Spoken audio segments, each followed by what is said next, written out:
This is just working out great. One thing I have realized about making videos is that I don't really enjoy the whole process of getting it together, making sure everything's out of the house, looking decent. Don't really feel like doing that today. Getting the location, then the lighting, mostly the lighting. I don't know. I'm just gonna be lazy about it, so we're trying that. Okay, so kind of one topic I thought would be really fun to talk about is minimalism. So I am, like many people that are fans of everything that's going on in the YouTube community, I am a fan of the idea of minimalism. However, I do not consider myself to be a minimalist. I just really wish I was. So, oh yeah, actually, you know what I should explain? I should explain for those of you that don't know what minimalism is, what that is. So basically, minimalism is when instead of embracing our culture of consumerism and excessiveness and luxury, well, maybe not luxury, but like all that stuff, instead of embracing all that, you go in the opposite direction and you just live with what you need and sometimes the things that you really love and desire, and that's it. You don't have anything that's kind of in between all those things that pile up in your life that are just okay, that are kind of lying around your house. They get rid of all that stuff and just embrace a very simple lifestyle. So that's kind of what that is.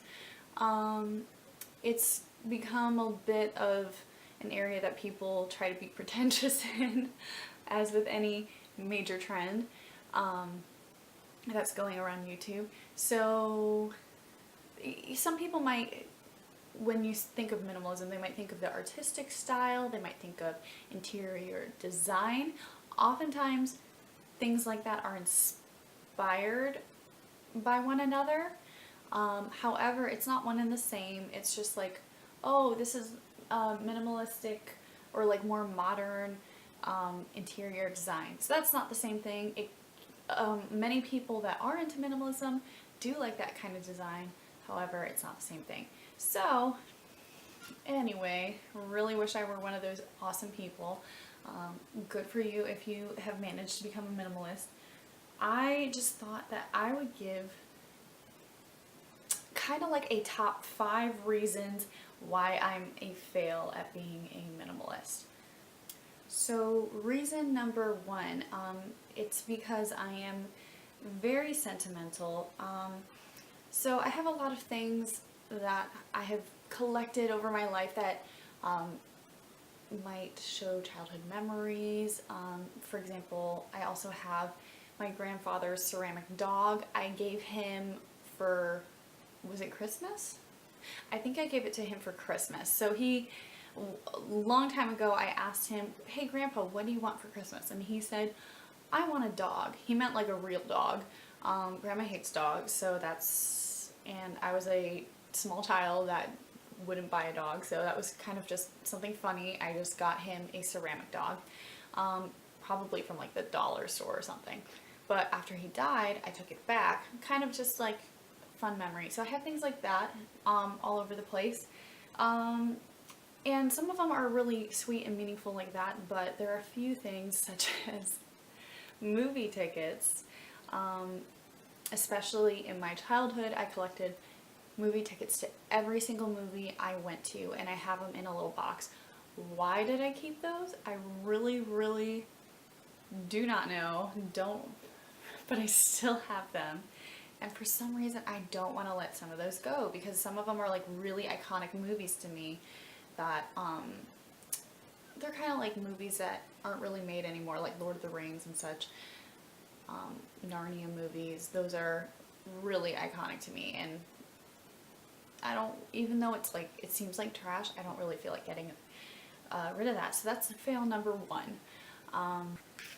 Okay, Don't fall on me, camera. Okay, so reason number 2.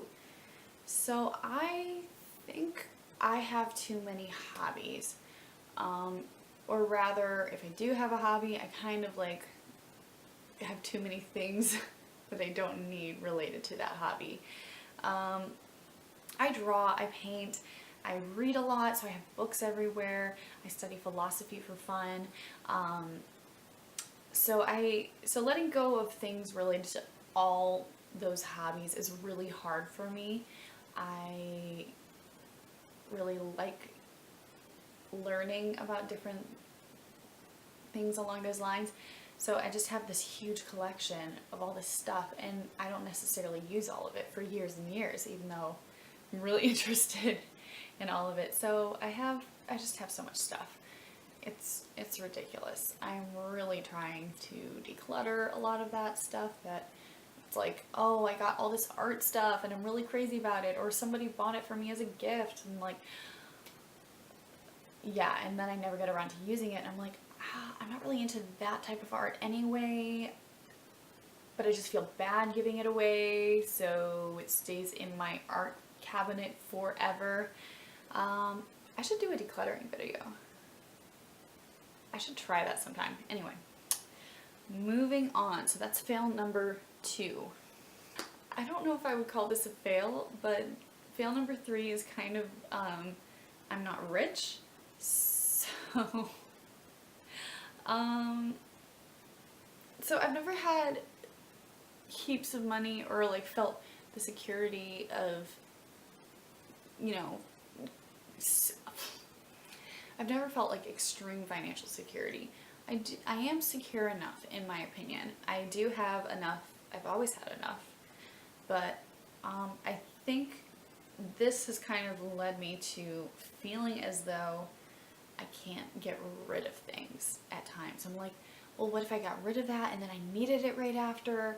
And I think this is like a very classic minimalism struggle. So it's like, I don't know, you just feel that fear of letting something go and immediately needing it, because you're like, I could have used that instead of buying it, and then I don't necessarily have the funds to, you know, just buy things randomly all the time. So there's that as well.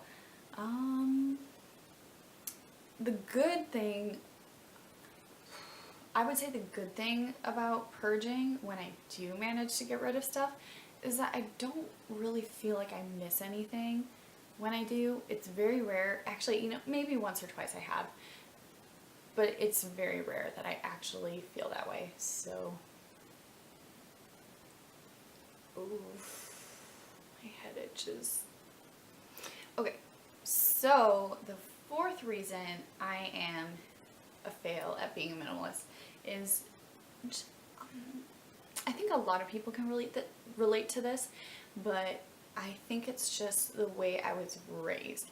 I was raised in such a way that the moment I see a sale for something I used, I just stock up like crazy on something, and